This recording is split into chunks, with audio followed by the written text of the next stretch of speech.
So we just got the release of Marvel's new show, The Falcon and the Winter Soldier, and it was pretty freaking good. Hey everyone, welcome back to the channel. My name is Brandon, and this is Film Flare, where we discuss anything and everything that makes film and television great. So be sure to subscribe, and let's talk about a great show.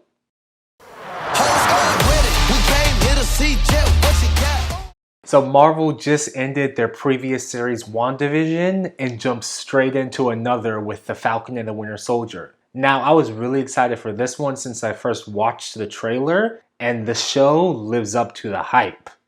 First off, the first 10 minutes was one of the best opening sequences for a show I've seen in a while. In between some sincere moments acknowledging and mourning the loss of Steve Rogers, the whole reason the show even exists, the show decided to have a lot of fun with its opening. Rather than draw out the build up to the story, this show jumps right in. Literally. And the flying sequence with the Falcon and those wingsuit gliders was some of the best flying I've seen in the MCU since the original Iron Man. And outside of that initial action piece, the rest of the show looks like it's going to be some of the most grounded storytelling in all of the MCU. For starters, we get to see real consequences in the aftermath of the blip. Now, we've had mentions of it in both Far From Home and most recently in WandaVision, but this may be the most in-depth look we get at the aftermath from the point of view of an everyday person who not only had to live through those 5 years, but then deal with a loved one coming back who has no idea what really happened.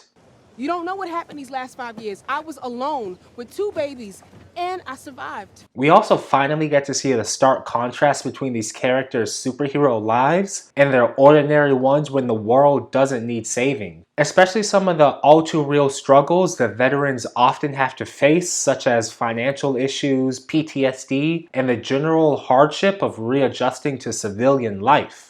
Not to mention the all-too-important question of what does an Avenger do in their free time? Sam goes back home to help out his family and their business, while Bucky goes to therapy and makes amends for his past as a Winter Soldier in some sort of 7-step rehabilitation process. It's a condition of your pardon. So far, this is really a grounded, character-driven show. We don't get a lot of that in the MCU due to all of the galactic threats to the universe, but I really do love the authentic character work the show is doing. Now, I know this is just the pilot and that there's a whole lot of action lined up for the rest of the season, but I really do hope they carry these personal stories throughout the rest of the series. So far, this kind of feels like a story from the early days of Marvel's Agents of S.H.I.E.L.D., unraveling the mystery of a fringe organization with superpowered people, mixed with Marvel's Netflix shows focused on the more personal stories of these heroes. And the action promises to be just as entertaining.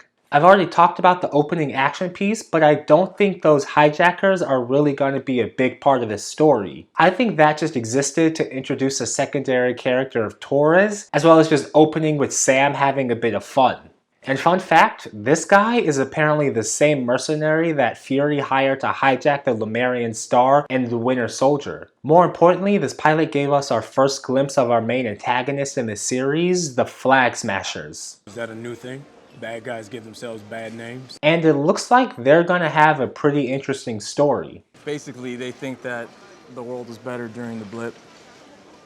Now, I did notice that this first episode gave us about half of the clips we saw in all of those trailers, so there's definitely a whole lot left to be seen from the show. I had really high hopes when I first saw the trailers for the show, and the pilot episode did not disappoint. And I doubt the rest of the season will either. It'll be a fun watch all the way through. But what did you guys think of The Falcon and the Winter Soldier? Let me know in the comments below. It's available now for streaming on Disney Plus, and new episodes air on Fridays. But before you go and watch that, please do be sure to give this a like and subscribe for more reviews like this. We've got new content coming out every week. But until next time, have a great day, and don't forget to watch a great show.